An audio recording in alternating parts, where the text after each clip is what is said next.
Brigjen Pol Purnawirawan Ari Laksana ini beliau sekarang ada di BNPB. Beliau memberikan sebuah mata kuliah bagaimana penanggulangan bencana di Indonesia.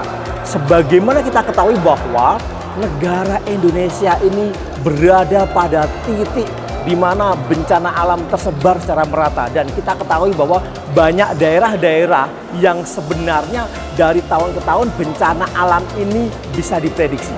Mari kita minta pendapat dari beliau bagaimana penanganan bencana di Indonesia bisa berjalan secara komprehensif.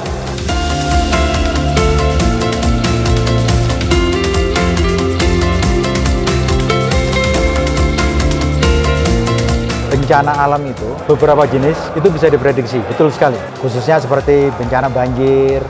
Nah, kita bisa memprediksi dengan kejadian tahun-tahun sebelumnya.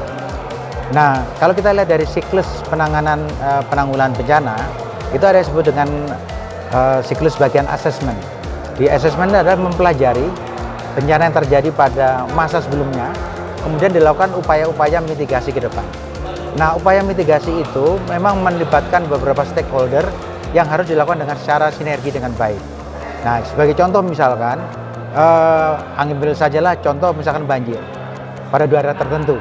Nah, begitu banjir sudah bisa, tahun ini terjadi banjir disebabkan oleh karena ini ketinggian air sekian, dan kemudian upaya-upaya mitigasi berikutnya adalah dilakukan dengan tahapan A, B, C, D segala macam.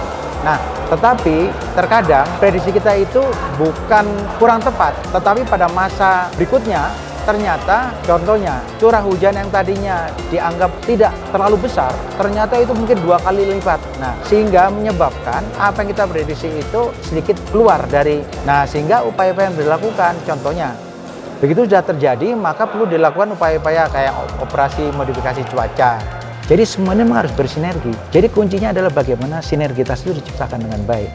Ya, tetapi sekali lagi bencana itu ya bisa kita prediksi, ya, dan bisa kita mitigasi, kurangi risikonya. Tapi meniadakan risiko tidak bisa. Sehingga tadi upayanya adalah tadi bahwa kita akan selalu meningkatkan sinergi dan selalu mempercayai bahwa dengan kerjasama yang baik, kerjasama tentunya mulai dari komunikasi, koordinasi dan kolaborasi yang baik, maka masalah-masalah itu bisa diselesaikan. Jadi artinya salah satu hal yang kami dapatkan yaitu sebagai seorang pimpinan nanti harus menerapkan pola kepemimpinan yang kolaboratif dan adaptif, Jenderal. Ya, betul. Terima kasih, Jenderal. Semoga apa yang hari ini Jenderal tanamkan kepada kami akan membawa kami ke lapangan nanti menjadi lebih mengerti dan bersemangat. Terima kasih. Sukses selalu, Jenderal. Terima kasih, Jenderal.